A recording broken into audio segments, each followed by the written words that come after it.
A gente vive uma crise, né? No lance de leitura, né? Total, Galera ninguém quer ler não livro. quer ler, né? Não, ninguém lê né? livro, ninguém lê livro. Ninguém O pessoal lê não lê mais, né, livro. cara? Nós temos uma crise, eu acho que eu posso resumir um pouco o que é o plano. Tem duas coisas que eu acho para responder bem essa pergunta, se você me permitir, eu vou ser um pouco mais longo Vai assim, lá, mas eu acho dá bala. que existe primeiro uma reflexão sobre na antropologia o que é o homem e por que o homem estuda e depois o que é o projeto de formação clássica, né? Então acho que a gente pode passar pelas duas coisas. Então, em primeiro lugar, quando nós olhamos a natureza humana, Aristóteles, de maneira muito curiosa, ele fala da diferença qualitativa entre as plantas e os animais. E uma primeira diferença qualitativa das plantas e dos animais é a seguinte: as plantas têm processos, como ele chama, de automovência. Respiram, fazem fotossíntese, que é uma coisa que hoje nós entendemos. Segue o sol. Exatamente. No entanto, os animais também têm esse processo de automovência. Os animais fazem digestão, fazem uma série de processos. No entanto, eles têm a capacidade sensível, eles têm os sentidos. Eles enxergam, eles ouvem. E dos sentidos tem uma implicação imediata para isso. Eles envolvem aquilo que Aristóteles chama de paixões. O que é uma paixão? Nada mais é do que o resultado do estímulo que o animal recebe pelos sentidos com os instintos dele. Então, e a situação dele, o estado interior do animal. Então, exemplo, um cachorro está com muita fome e tem um bife que é particularmente atraente para ele. Ele vai atrás do bife. Se o cachorro... apaixonado pelo bife. Exatamente. Se, por outro lado, tem uma ameaça muito grande, o cachorro foge. Ou enfrenta, ou enfim, tem uma série de circunstâncias. Mas ele vai ter uma reação àquela paixão. E isso vale para todos os animais. Na medida em que tem alguma... Você toca na minhoca, a minhoca é um animal muito simples, mas ela tem o sentido do tato, você toca nela, ela começa a reagir imediatamente. Então, por mais simples sejam os animais, os sentidos dão para ele essa reação. Bom, e os homens? Aí fala Aristóteles, existe também uma diferença qualitativa dos homens em relação aos outros animais. Qual a diferença qualitativa? Os animais tendem a ser determinados pelas suas paixões. Então, de acordo com os instintos deles e com o estímulo, eles vão agir daquele modo. Uhum. Os homens, no entanto, agem muitas vezes contra as suas paixões. Inclusive, eles podem pegar e falar, eu vou agir contra a deliberação. Então, eu quero muito comer esse bife, eu estou faminto, mas eu não vou fazer isso, eu vou agir em oposto. Essa capacidade dos homens de serem senhores das suas paixões, como fala Aristóteles, é o que permite a eles desenvolverem bons hábitos. Hábitos que elevam o homem em direção ao bem são virtudes. E hábitos que rebaixam o homem, hábitos que degeneram a condição humana, são vícios. Então, o homem é capaz de vícios e virtudes, que o animal não é capaz. Veja que quando um leão devora uma zebra, ninguém fala, é imoral o leão, que absurdo. O leão mas hoje devorou. já estão fazendo isso, já viu, né? Não, mas aí... Mas cancelaram o leão, coitado, comeu a zebra. Não, mas o pessoal cancela. Mas isso, me perdoe, mas é delírio puro. Quando a pessoa chega nesse ponto e fala, o leão é malvado porque ele comeu a zebra. Cara, não é isso. Os homens são, então, capazes de uma grandeza moral que os animais simplesmente não se aplica a eles, mas também de vícios que não são dados aos animais. Então, essa é a base de toda a ética. Qual que é a base da ética? Buscar a maturidade. O que é a maturidade? Ser senhor das suas paixões, porque o homem imaturo é escravo das suas paixões, ele está toda hora sendo dominado por elas, e fugir dos vícios e ir em direção à virtude, que nada mais é do que os hábitos que estão levando o homem em relação ao bem. Maravilhoso. Da ideia de que os homens podem ser suas paixões, ela decorre toda a virtude, mas tem uma outra característica também diferente qualitativamente dos homens em relação aos animais, que é o logos. O que é o logos? A palavra logos significa tanto palavra quanto razão. O homem se comunica com um grau de complexidade que os outros animais simplesmente não se comunicam, e ele consegue expressar conceitos universais com a sua linguagem. Ele consegue entender, inteligir e expressar conceitos universais.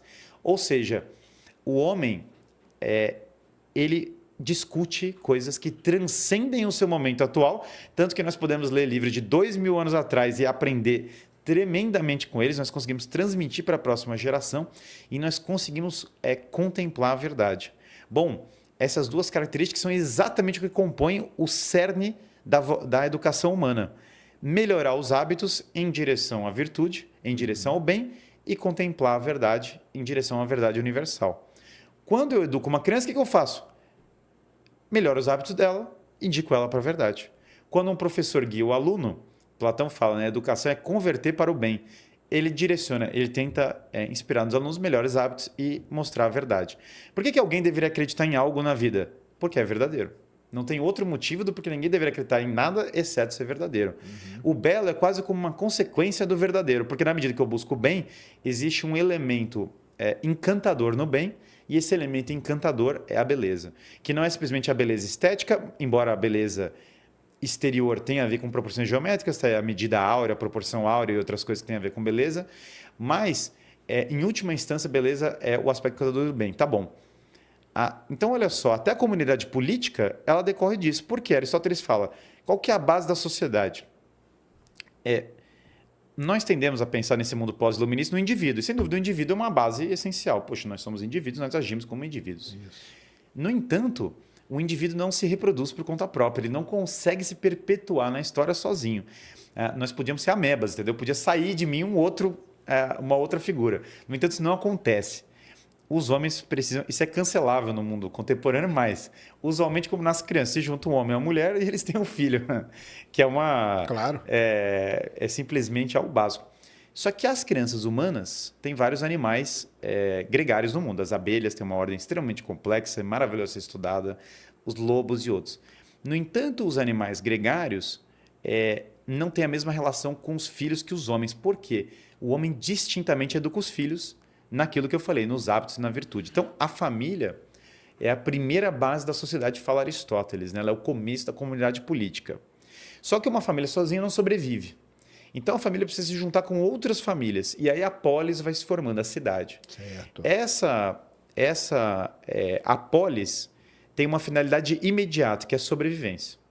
Porque se as pessoas não sobrevivem, acaba a comunidade política. Então, segurança, comida, energia são a base. Até de antes, né? Das tribos e tudo e tal. Toda né? tribo já é uma comunidade política. Né? Isso. Quando você junta conjuntos de famílias para sobreviver, ali já tem uma comunidade política.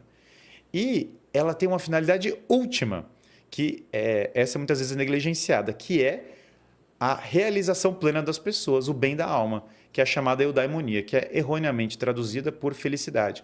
O que é erroneamente traduzida por felicidade, na minha opinião? Porque eu é bom em grego e daimon é um intermediário entre o céu e a terra.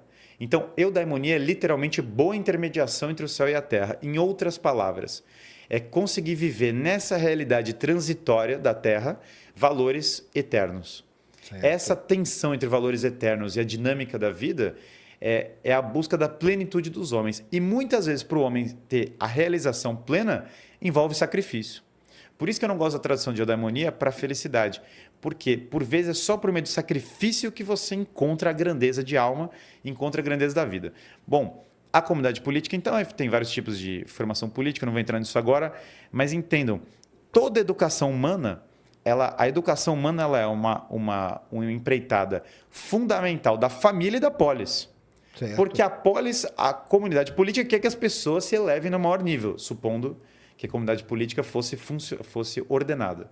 Uma comunidade política desordenada, que é o que nós usualmente temos, ela, na verdade, quer fomentar vícios, quer só controle em cima da população. Ela não quer que a população se desenvolva até o seu melhor nível de desenvolvimento. E uma família ordenada quer que os seus filhos cheguem no maior nível de desenvolvimento. Então, a educação é a base da civilização humana. A civilização humana é educação. A Hannah Arendt até falava uma coisa muito interessante, que você pode ser tradicionalista em outras coisas, mas educação só tem tradicionalismo, porque a educação é trazer a tradição do passado para hoje. Sim. Ela, aliás, fala que a crise da educação é a crise de autoridade, porque se você não tem autoridade, você não tem o autor, o cara que toma responsabilidade por educar os outros, você não tem educação, e é uma crise de tradição, porque se você não traz o legado do passado para hoje, você não consegue educar as pessoas. Então, nós temos uma crise de autoridade e uma crise de tradição, perfeito.